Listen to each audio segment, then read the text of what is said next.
But Africa's big. It's like super big, much bigger than it appears on most maps, actually. I mean, you can fit India and China and the United States if you just fold in Maine. All of that fits in Africa. Like any huge place, Africa is incredibly diverse, and it's a mistake to focus just on Egypt. So today, let's go here, south of the Sahara Desert. First, let's turn to written records. Oh, right, we don't have very many, at least not written by sub-Saharan Africans. Much of African history was preserved via oral rather than written tradition. These days, we tend to think of writing as the most accurate and reliable form of description, but then again, we do live in a print-based culture. And we've already said that writing is one of the markers of civilization, implying that people who don't use writing aren't civilized, a prejudice that has been applied over and over again to Africa. But one, if you need evidence that it's possible to produce amazing literary artifacts without the benefit of writing, let me direct your attention to the Iliad and the Odyssey, which were composed and memorized by poets for centuries before anyone ever wrote them down. And two, no less an authority than Plato said that writing destroys human memory by alleviating the need to remember anything. And three, you think oral tradition is uncivilized, but here you are listening to me talk. But we do have a lot of interesting records for some African histories, including the legendary tale of Mansa Musa. By legendary, I mean some of it probably isn't true, but it sure is important. Let's go to the thought bubble. So there was this king, Mansa Musa, who ruled the West African empire of Mali, and in 1324-ish, he left his home and made the Hajj, the pilgrimage to Mecca.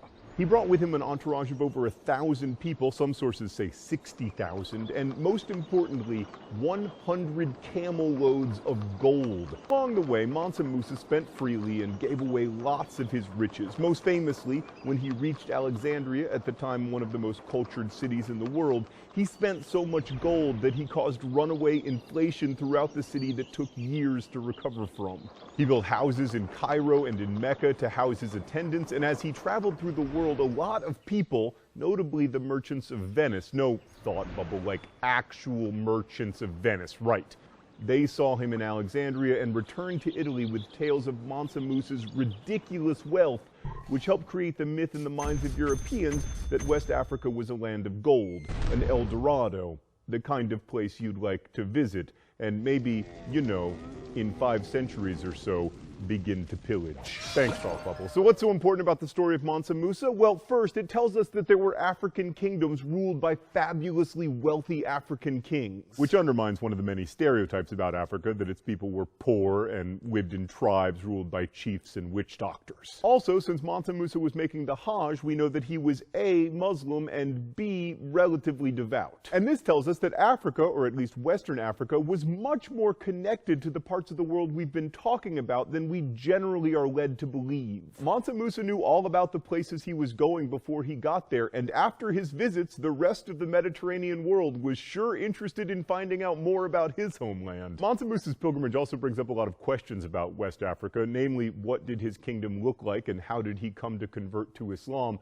The first question's a little easier, so we'll start with that one. The Empire of Mali, which Mansa Musa ruled until the extremely elite year of 1337, was a large swath of West Africa running from the coast hundreds of miles into the interior and including many significant cities, the largest and best known of which was Timbuktu. The story of the Islamization of the empire, however, is a bit more complicated. Okay, so pastoral North Africans called Berbers had long traded with West Africans, with the Berbers offering salt in exchange for West African gold. That may seem like a bad deal until you consider that without salt, we die, whereas without gold, we only have to face the universe's depraved indifference to us without the benefit of metallic adornment. That went to an ominous place pretty quickly. Right, so anyway, the Berbers were early converts to Islam, and Islam spread along those pre-existing trade routes between North and West Africa. So the first converts in Mali were traders who benefited from having a religious as well as a commercial connection to their trading partners in the North and the rest of the Mediterranean. And then the kings followed the traders, maybe because sharing the religion of more established kingdoms in the North and the East would give them prestige, not to mention access to scholars and administrators who could help them cement their power. So Islam became the religion of the elites in West Africa, which meant that Muslim kings were trying to extend their power over largely non-Muslim populations which worshipped traditional African gods and spirits. In order not to seem too foreign, these African Muslim kings would often blend traditional religion with Islam, like, for instance, giving women more equality than was seen in Islam's birthplace. Anyway, the first first kings we have a record of adopting Islam were from Ghana, which was probably the first empire in West Africa, and it really took off around the 11th century. As with all empires and also everything else, Ghana rose and then fell and was replaced by Mali. And the kings of Mali, especially Mansa Musa, but also Mansa Suleiman, his successor,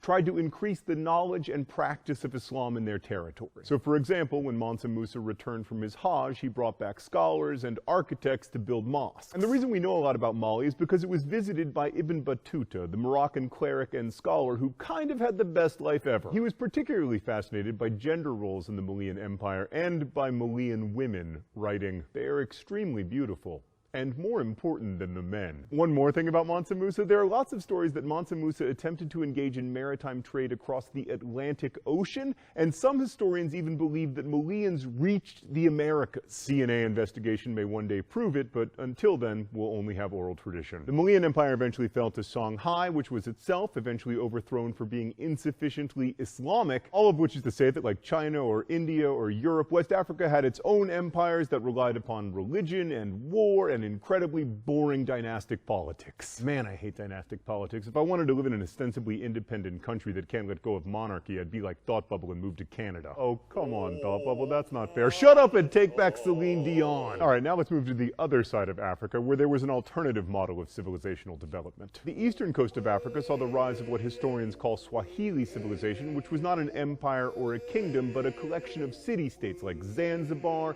and Mombasa and Mogadishu, all of which formed a network of trade ports. There was no central authority. Each of these cities was autonomously ruled, usually, although not always, by a king. But there were three things that linked the city-states such that we consider them a common culture: language, trade, and religion. The Swahili language is part of a language group called Bantu, and its original speakers were from West Africa. Their migration to East Africa changed not only the linguistic traditions of Africa, but everything else, because they brought with them ironwork and agriculture. Until then, most of the people living in the East had been hunter-gatherers or herders, but once introduced, agriculture took hold, as it almost always does, unless, wait for it, you're the Mongols.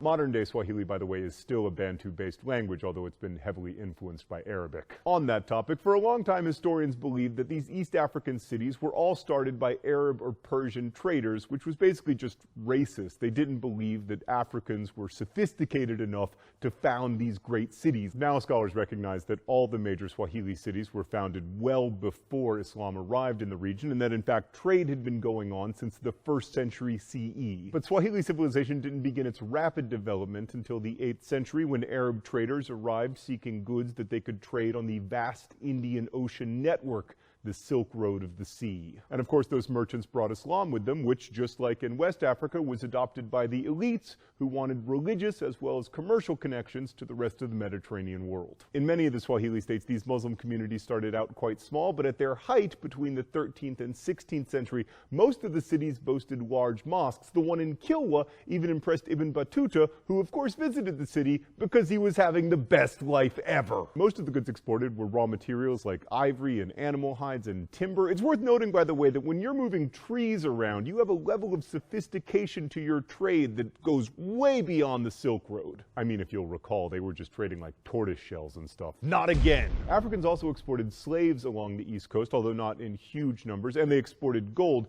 and they imported luxury goods like porcelain and books. In fact, archaeological digs in Kilwa have revealed that houses often featured a kind of built-in bookshelf. Learning of books through architecture nicely captures the magic of studying history. Archaeology, writing, and oral tradition all intermingle to give us glimpses of the past. And each of those lenses may show us the past as if through some funhouse mirror, but if we're conscious about it, we can at least recognize the distortions. Studying Africa reminds us that we need to look at lots of sources and lots of kinds of sources if we want to get a fuller picture of the past.